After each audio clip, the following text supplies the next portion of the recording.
bom dia. Nossa aula de hoje vai ser sobre haletos orgânicos, continuando o assunto de funções orgânicas, certo? Essa é a última função que nós iremos estudar.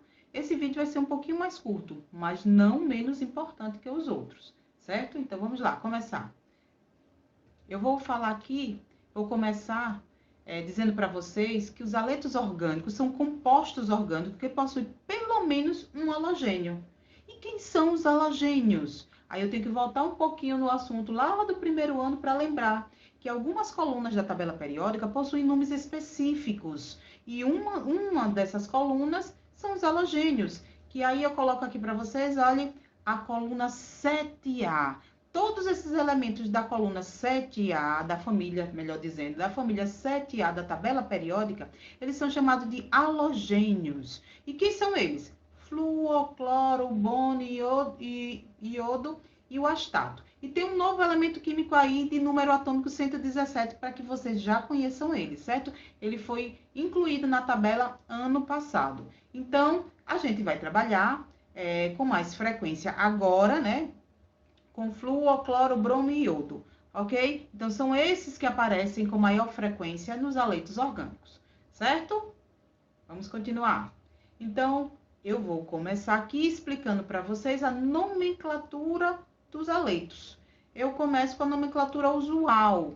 Lembrando a vocês que a nomenclatura usual, ela só serve para compostos pequenos, certo? E o nome para os haletos de compostos pequenos é bem simples. E aí eu tenho para vocês, você vai colocar o nome do halogênio que está aparecendo na cadeia, certo? Você vai acrescentar a terminação eto, por exemplo, o cloro passa a ser cloreto, o bromo passa a ser brometo, o iodo, iodeto e o flúor, fluoreto, certo? Então, você vai acrescentar essa terminação eto e aí vai colocar a preposição de e o nome da ramificação que está com esse halogênio, certo? Sendo que no feminino.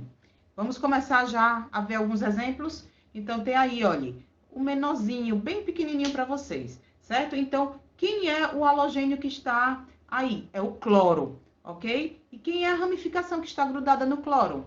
É o metil. Então, como é que eu dou nome a essa cadeia? Já que é cloro, fica cloreto. Coloca a preposição de e o nome da ramificação, que é metil, passa a ser metila. Simples, né? Vamos mais um exemplo, olha só. Pronto, agora eu não tenho cloro, eu tenho bromo. Como é que fica o bromo? Fica brometo. Coloco a preposição de e o nome dessa ramificação que eu circulei aí de verde no feminino. Era o etil, passa a ser etila. Vamos complicar, vamos pegar uma ramificação maior. Pronto, aí, olha só. E aí eu tenho o flúor, que passa a ser fluoreto, preposição de, e aí eu coloco o nome desta ramificação que eu circulei de verde no feminino. Esse é o isopropil, passa a ser isopropila. Lembrando a vocês que essa nomenclatura só vale para compostos pequenos, certo? Quando o composto fica mais complexo, e aí eu vou usar a nomenclatura IUPAC. Ele considera os halogênios como ramificações, certo? Então, não vai aparecer mais os nomes dele com a terminação eto. Ele agora vai ter seu nome real, cloro, flúor, bromo e iodo, e ele é considerado uma ramificação. Então, vamos lá, colocar logo um exemplo. Pronto, aí, uma cadeia complexa. Primeira coisa que eu vou fazer, eu vou encarar ele como se ele fosse um hidrocarboneto, certo? Vocês viram as nomenclaturas dos alcanos, alcenos, alcinos, ciclanos. Então, mesma coisa. Como é que eu começo? Achando a cadeia principal, que é a mais longa sequência de carbono. Segundo passo, numerar meus carbonos da cadeia principal. Já estão aí numerados. Pronto, sempre começando pela extremidade que está mais próximo do halogênio. Nesse caso, foi o carbono que estava embaixo, né? Pronto. Já numerei, agora eu vou circular as ramificações. Lembrando que o cloro agora é considerado uma ramificação, certo? E em ordem alfabética, tem o cloro e tem o metil. Vamos lá. O cloro está no carbono 3, fica 3 cloro. O metil também está no carbono 3. 3 metil, não tem mais ramificações, vamos para a cadeia principal. Cadeia principal com 6. Ex. Só tem simples ligações na cadeia principal. Ano, hexano. Essa cadeia se chama 3-cloro, 3-metil-hexano. Vamos para mais um exemplo, para a gente fechar essa nomenclatura aí, o PAC. Outra cadeia complexa. E aí eu tenho, novamente, achar a cadeia principal. Segundo passo, numerar os carbonos da cadeia principal, começando pela extremidade que está mais próximo do meu halogênio, certo? Nesse caso, o halogênio está bem no meio, então tanto faz, até porque as ramificações também estão no mesmo local, ok? Então, comecei pelo lado esquerdo. Pronto. Agora, eu vou circular as ramificações, vou colocar os nomes só para que facilite na hora de escrever em ordem alfabética. E eu começo aí, 3-bromo, 2,4-dimetil. Pronto, acabei de colocar os nomes das ramificações, vou para a cadeia principal. Cadeia principal com 5, prefixo pente e terminação ano, porque só tem simples ligações na cadeia principal, certo? Não tem nada demais. Se você conseguiu fixar, absorver todas as regras lá dos hidrocarbonetos, aletos aqui não tem complicação, certo? Então, vamos lá. Que tipo de pergunta o Enem vai fazer? Ele vai contextualizar. E quando ele contextualiza, as questões são contextualizadas, ela coloca no nosso dia a dia. É interessante que vocês conheçam alguns aletos orgânicos que aparecem, já foram citados na história para algum momento, certo? E aí eu vou colocar para vocês alguns aletos do nosso dia a dia, do nosso cotidiano. Vou começar com o clorofórmio. O nome correto dele, o nome pela IUPAC é triclorometano, desculpe, é o triclorometano, ok? Pronto, a fórmula dele está aí, olha, o triclorometano, a fórmula estrutural, certo? Ele tem 3 cloros grudado a um carbono. Antigamente tentaram introduzir ele como um anestésico cirúrgico durante as cirurgias, mas ele não foi tão eficaz quanto o formol, o nosso formaldeído. Por quê? Porque ele causava alguns problemas durante a cirurgia, como, por exemplo, parada cardíaca, parada respiratória, certo? Então, ele era muito tóxico. E aí, por conta desses grandes problemas, que não eram casos isolados, eram vários casos de pessoas que durante a cirurgia utilizavam o cloroforme e tinham esses problemas.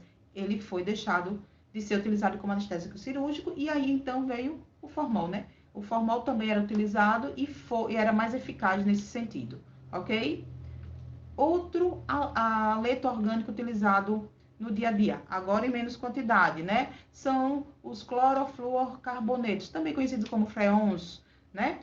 Professora, nunca ouvi falar. Bom, mas você já ouviu falar na camada de ozônio, né? Os CFCs, eles são responsáveis pela destruição da camada de ozônio, certo? E por isso que eu disse para vocês que eles são menos utilizados hoje em dia do que na década de 80, certo? Na década de 80 era muito utilizado. E onde que era utilizado os CFCs? Eles eram utilizados em sprays, certo? Eles eram utilizados nas refrigerações domésticas, como geladeira, ar-condicionado, né? Esse gás que tem na geladeira, né? E eles eram também utilizados na expansão de alguns polímeros, que era o caso da fabricação do isopor, certo? Então, utilizavam muito CFCs. Quando os cientistas começaram a observar que os CFCs estavam causando, era um dos que causava o aumento no buraco da camada de ozônio, aí houve um controle maior da utilização dos CFCs, né? Eu coloquei aqui uma só fórmula, certo? Porém, existem outras fórmulas com mais flúor, menos cloro, certo? Então, se você for fazer uma pesquisa no Google, você vai ver que existem vários clorofluorcarbonetos, certo? A quantidade do cloro e do flúor vai mudando. Mas eu coloquei aí o principal. Mas todos eles, principalmente esse aí, causava problema na camada de ozônio. E aí, nossa utilização, ela é restrita hoje em dia, né? Por conta desse problema que nós enfrentamos, principalmente na década de 80, certo?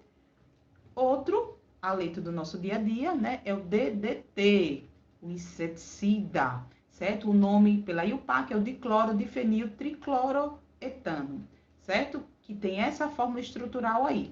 Esse inseticida passou a ser proibido em muitos países. Por quê? Ele era utilizado principalmente contra, né, o mosquito que causava malária, febre amarela e até a dengue, certo?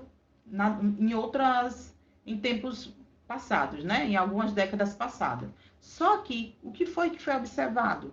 Além de ser utilizado, não posso esquecer de dizer, ele também foi utilizado como inseticida nas, nas lavouras. E aí, a sua utilização dele, ao longo do tempo, observou-se que ele interferia na cadeia alimentar, certo? Ele causava danos na cadeia alimentar, ele acabava matando pássaros contaminados, né? Algumas aves começavam a botar ovos com as cascas mais finas, certo? Então, se você procurar, vai ver que tem uma infinidade de problemas causados no meio ambiente por conta do DDT. Hoje em dia ele é proibido. A utilização dele é proibida por conta disso, certo? Então ele realmente foi utilizado com eficácia para matar certos mosquitos e pragas da lavoura, porém, em contrapartida, tinha vários problemas ambientais causados pela utilização dele.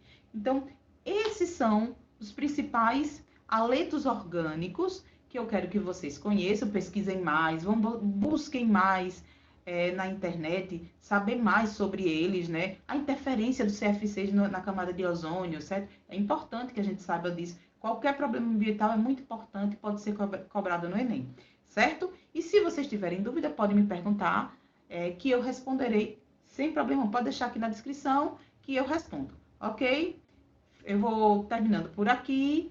Vou preparar a nossa próxima aula e se você entendeu, já corre lá, já responde o exercício na nossa sala virtual, certo?